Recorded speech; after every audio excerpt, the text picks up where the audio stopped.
Hello friends, कैसे हैं आप। आज हम बात करेंगे 5 जनवरी को जो एनटीपीसी के एग्ज़ाम हुआ था उसके फर्स्ट फेज में जो सवाल पूछे गए थे उनके जवाबों के बारे में।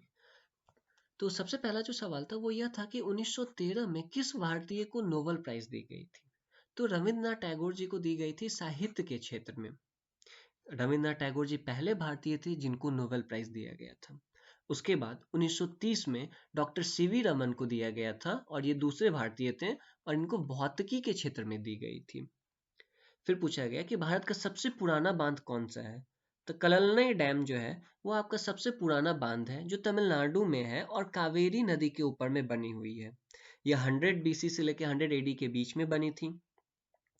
वहीं पे अगर हम जाने कि सबसे लंबी बांध कौन सी है तो आपकी हीराकुद डैम जो है वो सबसे लंबी बांध है जो आपका उड़ीसा में है और महानदी नदी के ऊपर में बनी हुई है। यह 1947 से लेकर 1957 के बीच बनी, जिसकी कुल लंबाई जो है वो 25.79 किलोमीटर है। सबसे ऊंची बांध के बारे में अगर हम बात करें तो टेहरी डैम है, टेहरी बांध है जो उत्तराखंड में है, जो भागीरथी नदी के ऊपर में बनी हुई है और 2006 में इसका फर्स्ट फेज बन के कंप्लीट हुआ था, जिसकी कुल लंबाई ऊंचाई 260 मीटर है और लंबाई जो है वो 575 मीटर है।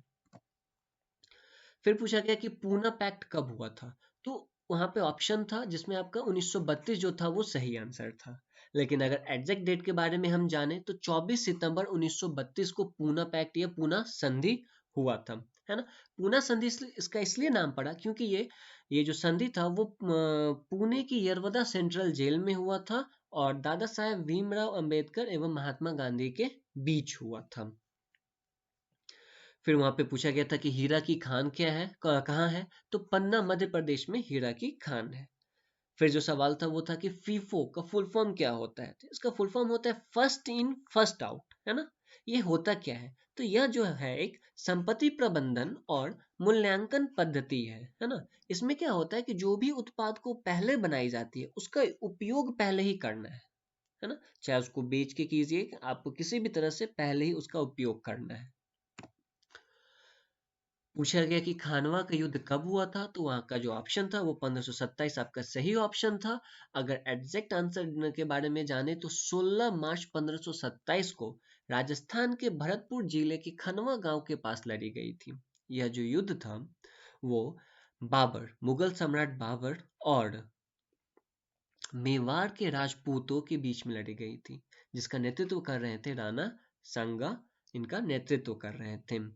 इस युद्ध में मुगल की जीत हुई थी और राणा सांगा की हार हुई थी, और जिससे क्या हुआ था कि मुगल वंश जो है वो भारत में मजबूत फिर होते गए। पूछा गया कि मोपला का विद्रोह कब हुआ था। तो मोपला का जो विद्रोह था वो 20 अगस्त 1921 को हुआ था। हुआ क्या था कि केरल के मोपला मुसलमानों द्वारा 1921 में स्थानीय जमींदारों द्वारा ब्रिटेनियों के विरुद्ध किया गया था। यह विद्रोह मालाबार के एर्नद और वल्लुवानद तालुका में खिलाफत आंदोलन के विरुद्ध अंग्रेजों द्वारा की गई दमनात्मक कार्यवाही के विरोध में आरंभ हुआ था। इसमें अंग्रेजों द्वारा हिंदुओं और मुस्लिमों के बीच में दंगा कराने का काफी प्रयास हुआ, जिसमें वो सफल भी हुए थे। इसी चीज को आधार बनाकर विनायक दामोदर सावरकर ने मोपला नामक उपन्यास की रचना की है। फिर पूछा गया कि CAA का फुल फॉर्म क्या होता है। तो ये है आपका सिटीजनशिप अमेंडमेंट एक्ट, है ना, जो 11 दिसंबर 2019 को भारत के संसद के द्वारा पारित किया गया था। फिर पूछा गया कि बृद्धेश्वर मंदिर कहाँ स्थित है। तो तमिलनाडु में स्थित है। इसी मंदिर का हम जो अगर दूसरे नाम के बारे में जाने तो पेरू वुट्टियार कोविल की भी इसे कहते हैं। यह मंदिर है, यह पूरी तरह से ग्रेनाइट का बना हुआ है। यह इकलौता मंदिर है पूरे विश्व में जो पूरी तरह से ग्रेनाइट का बना हुआ है। इसका निर्माण 1003 से लेकर 1010 ईस्वी के बीच में जो चोल शासक हैं प्रथम राजराज चोल ने करवाया था। उनके नाम पे इस मंदिर को राजराजेश्वर मंदिर के नाम से भी जाना जाता है। इसमें भगवान शिव की मूर्ति स्थापित है।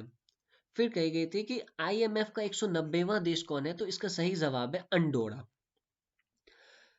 IMF होता क्या है। तो IMF का जो फुल फॉर्म होता है वो होता है इंटरनेशनल मॉनेटरी फंड। जिसको जुलाई 1944 में स्थापित की गई थी, और इसका जो हेडक्वार्टर है वो वाशिंगटन डीसी में है ना। इसमें टोटल कुल 190 कंट्री हैं, और 190वां कौन है तो अंडोरा है। फिर कहेंगे कि इस साल 2020 में शांति का नोबेल प्राइज किसे दिया गया था, तो वर्ल्ड फूड प्रोग्राम को दी गई थी, है ना, विश्व खाद्य कार्यक्रम को दिया गया था। या जो कार्यक्रम, या जो आपका WFP है, यह वैश्विक स्तर पर भूखमरी और समस्याओं से लड़ने और खाद्य सुरक्षा को बढ़ावा देने के लिए कार्य करने वाली ये सबसे बड़ी मानवीय संस्थान है ना, जिसका स्थापना 1961 में हुआ था, जिसका मुख्यालय रोम, इटली में है ना।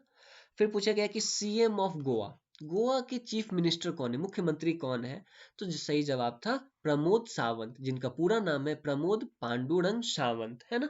ये गोवा के 13वें और वर्तमान के मुख्यमंत्री हैं। ये पहले जो जब मुख्यमंत्री जब मनोहर पर्रिकर जी जब मुख्यमंत्री थे, उस समय में ये विधानसभा के स्पीकर के रूप में कार्यरत थे, और उनके मृत्यु के पश्चात इनको वहां का मुख्यमंत्री बनाया गया। फिर बात हुई कि गवर्नर ऑफ महाराष्ट्र कौन है, तो भगत सिंह कोश्यारी। भगत सिंह कोश्यारी जो है वो महाराष्ट्र के साथ साथ गोवा के भी राज्यपाल है ना। एक आदमी है जो दोनों जगह के राज्यपाल है, महाराष्ट्र के भी राज्यपाल है और गोवा के भी राज्यपाल है।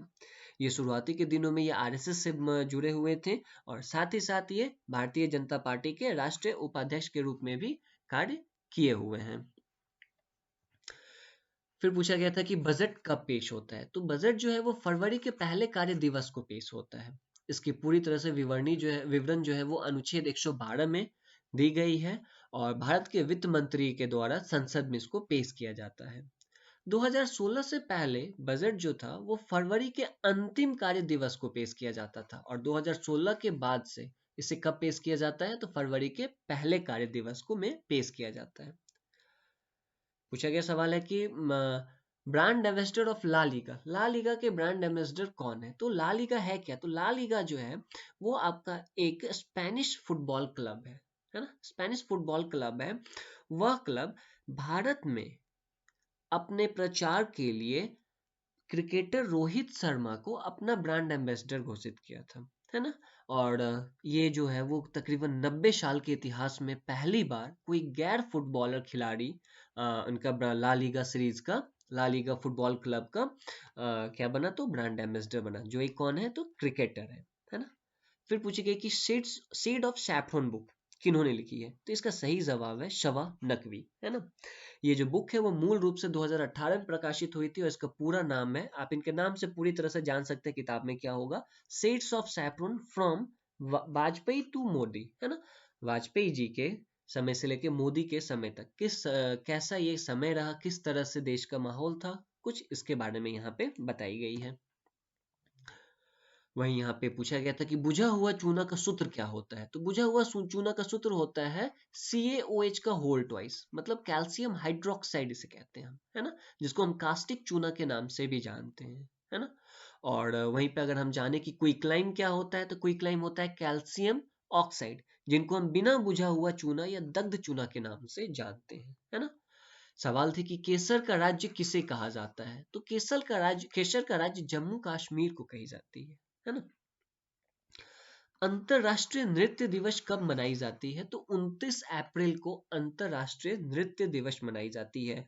और साल के जितने भी अंतरराष्ट्रीय दिवस हैं, इन सब की सूची मैं डिस्क्रिप्शन में दे दिया हूँ, आप वहां पे जाके देख लें, है ना। बहुत इंपॉर्टेंट है, आपके आगे के एग्जाम में इनमें से कोई ना कोई ही आ सकते हैं, है ना, आप एक बार उसे जरूर देखें।